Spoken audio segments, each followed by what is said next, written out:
এই বিতর্ক এবং এই পলিমিক্স অথবা মতপার্থক্য বলে এমন জায়গায় নেওয়া সমীচীন হবে না যে জায়গাটা অভ্যুত্থানের যে অর্জনটা, এই অর্জন যাতে বিসর্জনে পর্যবেসিত না হয়।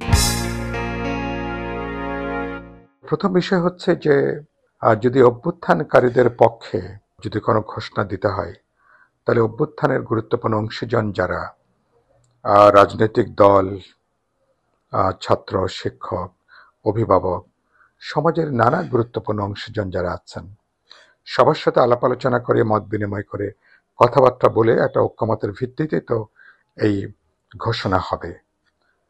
তারা কিছু কিছু যোগাযোগ করেছেন, আমি শুনেছি, কিন্তু এটা নিয়ে যে আলাপ আলোচনা, যে মত বিনিময়, যে সমঝোতা, যা বোঝাপড়া হওয়া দরকার, সেরকম কোনো কিছু হয়নি।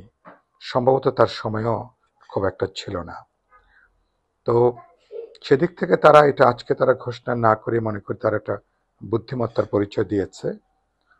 আমি মনে করি এ ধরনের ঘোষণা আর ব্যাপারে যেহেতু সরকার দায়িত্ব নিয়েছেন, তো সরকারের যদি আদৌ কোনো ঘোষণা দেওয়ার দরকার হয়, তাহলে তাদের উচিত হবে রাজনৈতিক দল সহ সংশ্লিষ্ট সবার সাথে আলাপ আলোচনা করে, মত বিনিময় করে, কথাবার্তা বলে একটা মতৈক্যের জায়গাটা তৈরি করে তারপরে এ ধরনের কোনো ঘোষণা প্রদান করা।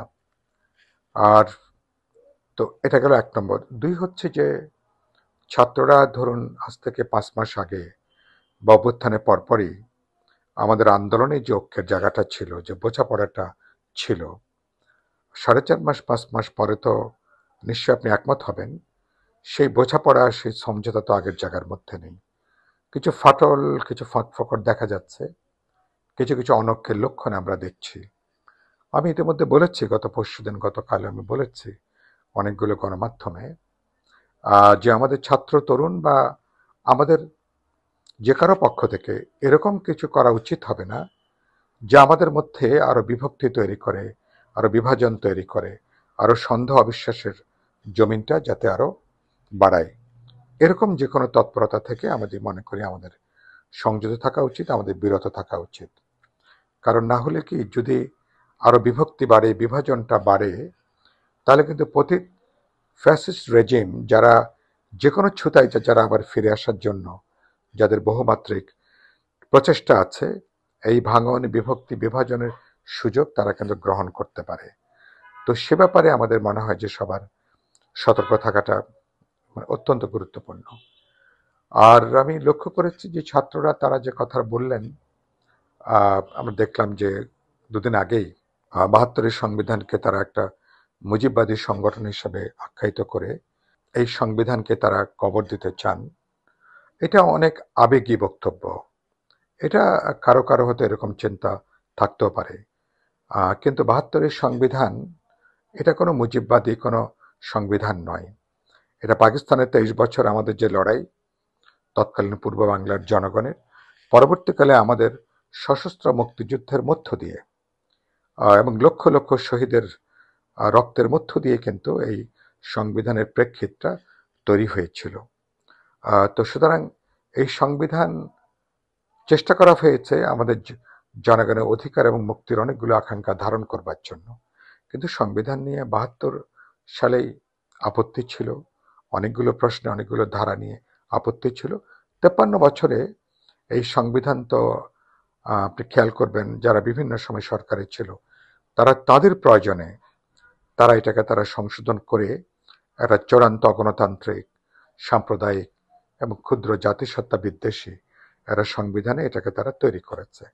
সেই জায়গা থেকে আমরা বিপ্লবী ওয়ার্কার্স পার্টি, গণতন্ত্র মঞ্চ, বিএনপি বা যারা আমরা বিরোধী রাজনৈতিক দলের ছিলাম, আমরা কিন্তু এই সংবিধানের একটা গুরুত্বপূর্ণ পরিবর্তনের জন্য আমরা ইতিমধ্যে অনেকগুলো প্রস্তাবনা হাজির করেছি। সুতরাং সেটা তো আমরা আগামী 2-1 মাস এটা নিয়ে আরও আলাপ আলোচনা হবে। পরবর্তী পার্লামেন্টে যারা জনপ্রতিনিধি নির্বাচিত হবেন, তারা জনগণের যে আলোচনা, আমাদের যে বোঝাপড়া হবে মনে করি আগামী কয়েক মাসের মধ্যে, সেই বোঝাপড়ার ভিত্তিতে এই সংবিধানকে গণতান্ত্রিক জবাবদিহিমূলক করার ব্যাপারে উদ্যোগ নেওয়া হবে। আমি মনে করি যে আমরা সংবিধান বা প্রত্যেকটা ক্ষেত্রে আমাদের মধ্যে নানা প্রশ্নে হয়তো বিতর্ক থাকতে পারে, নানা প্রশ্নে আমরা ডিবেট করতে পারি, কিন্তু এটা কিন্তু এই বিতর্ক এবং এই পলিমিক্স অথবা মতপার্থক্য বলে এমন জায়গায় নেওয়া সমীচীন হবে না যে জায়গাটা অভ্যুত্থানের যে অর্জনটা, এই অর্জন যাতে বিসর্জনে পর্যবেসিত না হয়।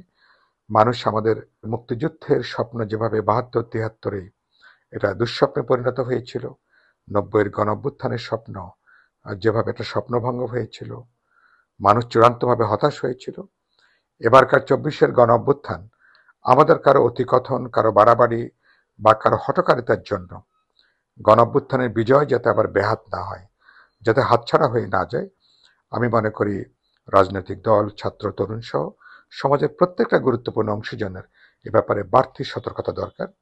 আমরা আমরা বৈচিত্র্যের মধ্যে ঐক্যটা ধরে রাখতে চাই, মতপার্থক্যের মধ্যেও কিভাবে সাধারণ লক্ষ্যে আমরা আমাদের ভোটাধিকার, গণতন্ত্র, বিশ্বাসযোগ্য নির্বাচন, যেই নির্বাচনের মধ্য দিয়ে আমরা একটা জবাবদিহিমূলক একটা দায়বদ্ধ রাষ্ট্র, সরকার, সংবিধান তৈরি করতে পারবো, সেই অভিযাত্রার পথে যাতে ঐক্যবদ্ধভাবে যাতে আমরা এগোতে পারি, আমি মনে করি সবারই উচিত হবে সে ব্যাপারে মনোযোগ নিবদ্ধ করা।